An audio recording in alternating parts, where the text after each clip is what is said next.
Hi Life Tribe, it's Dawn, and I am here to show you how easy it is to make this CMOS gel. Now I'm filming this at home and I don't have my right little camera, so I'm going to do this on my phone. So you're going to not see my face, but you're going to see my hands and the CMOS, and that's what's important. So here we go. Okay. Now most of you have ordered some CMOS from me, and you're going to get about this much in your jar. Doesn't look like that much, right? But believe me, this amount of CMOS is going to expand. When you first get your CMOS out of the jar, the first thing you're going to do is clean your CMOS. Clean out your jar, sterilize your jar. I already did that before I sent it to you. Let me back down in here. I did that before I sent it to you. But clean and sterilize your jar again. Now I'm going to show you how to wash your CMOS. Okay, so you're going to wash your CMOS. You're just going to rinse it off. You're going to open it up in cold water, and you're just going to keep rinsing. Rinsing.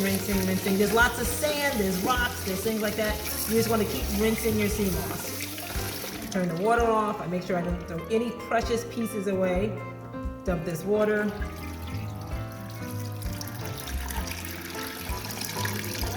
And then rinse again. Just keep rinsing until it's nice and clean.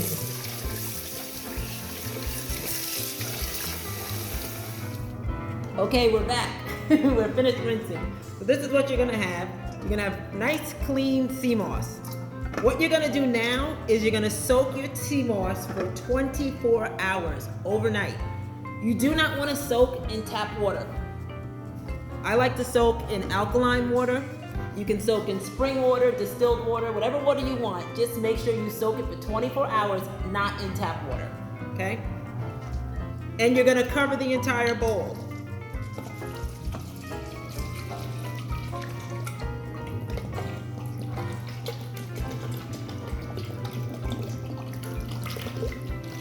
Okay, so you can see it. There you go. So your CMOS is covered. It's completely in water, either alkaline water, distilled water, or spring water. That's it, but never tap water, okay? And let that soak uncovered for 24 hours. I've already had some CMOS soaking, so I've used the same amount and I soaked it yesterday, and look how much it expands. Your CMOS is gonna expand that little tiny piece to at least 3 times its size. So by the next morning, 24 hours, you're gonna have CMOS, a bowl of CMOS. It's gonna be about 3 times the size. It's gonna be clear, it's gonna be translucent, and it's gonna be almost CMOS gel, almost. You're gonna take this now and you're gonna dump this water so that you just have now just your CMOS gel, no water. Now that you've got your CMOS, there's no real science to this. As you start to make the gel more, you're gonna start to realize the consistency you want. I'd say about 8 ounces of CMOS, like if you put it in a cup, 8 ounces of CMOS to maybe 1 cup of water. But really it's like the consistency you want. So I like to keep like a cup of water, a cup and a half of water, and I just keep adding until I get to where I want. It's never gonna be 2 cups of water, would probably be too much on 8 ounces of gel. So let's just see how much this makes. All right. Here's my Pyrex cup. I'm gonna put in here. See, this is even more than 8 ounces. So I'm squishing 8 ounces in here, but I still have some left. So I'm gonna take a little of this. No, actually I'll leave it in there. All right, so once you have that, you take that, you put that in your blender. Please, don't judge my NutriBullet jar. I use it so much, and I use a lot of turmeric and elderberry that it's just died, and it's not pretty anymore. Yeah. All right. So I'm gonna put my 8 ounces of CMOS right into my NutriBullet. I'm gonna use, again, you wanna use distilled water, alkaline water, or spring water. I'm gonna start with half a cup.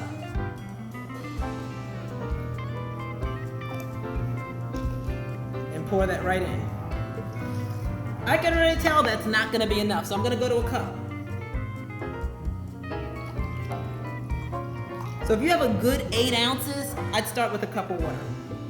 All right, so let's put a cup of water in. We'll put our top on. That's it, guys.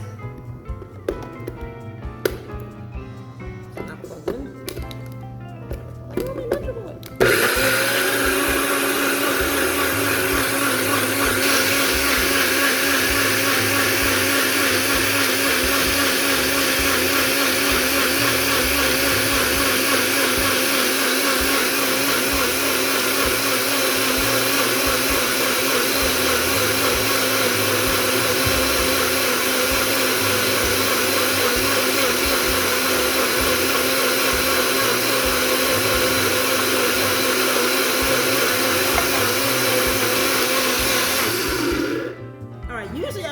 good 5 minutes on the blend. Let's see how we're doing though. All right, let's look at our consistency. You want to be able to pour it. This actually is pretty nice.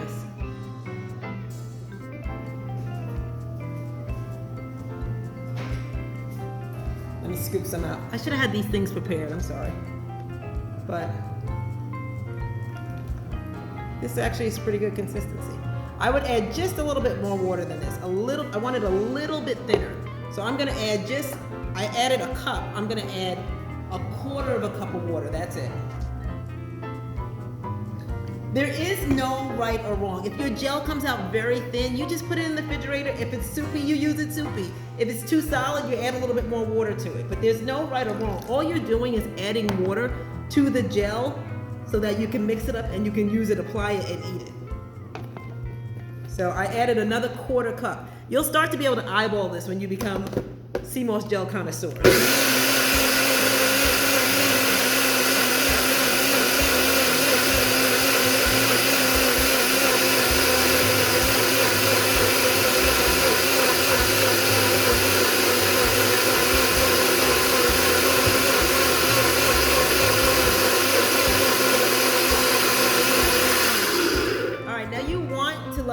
I'd let this go about 5 minutes. I don't want the video to go 5 minutes, so let's take this off.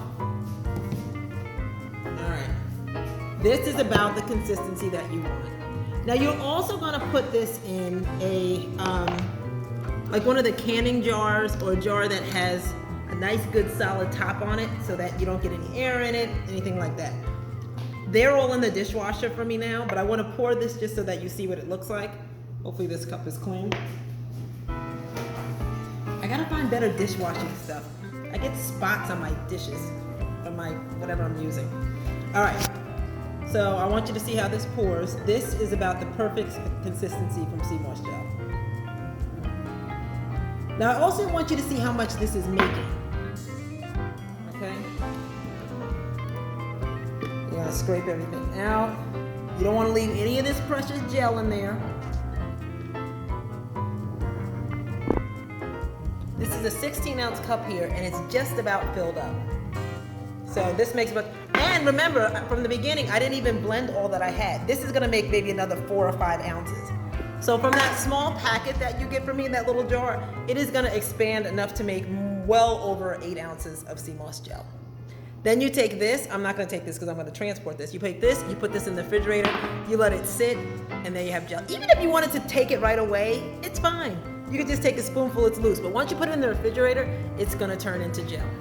Okay guys, so from that amount of CMOS, I was able to get, this is an 8 ounce, and this is another 8 ounce, so this is about almost full. Maybe like 6 ounces. So 14 ounces from that handful of CMOS.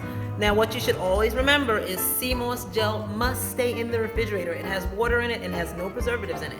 So it has to stay in the refrigerator. I made my mom some, and she left it in her medicine cabinet. And I guess after that, it was more like kombucha. It's like bacteria, like, bah, put it in the garbage. So make sure that you keep your CMOS gel in the refrigerator, and your gel, once you make it, lasts up to about 2 weeks. You can get 2.5 weeks, and then that's it. So make sure you use it. That's why you want to make smaller batches, so that you use it and you eat it before 2.5 weeks is up, okay? And that's it, guys. That's how you make your CMOS gel. That's how you make your quarantine COVID. No, we're not gonna say quarantine COVID-19. Do you know what I've realized? I don't even know why I'm putting this in the video. I'm actually quarantined by myself in my house alone. And the biggest lesson I've learned in my self-discovery, like this is really deep. The biggest lesson I've learned is that I am the one who always leaves the cabinets open. Oh my gosh! I get up in the morning, I'm like, has somebody else been here? All my cabinets are open. Such a bad habit. I never realized that about myself. The things you learn in quarantine. Shut the cabinets door. So that's how you make your CMOS gel, guys.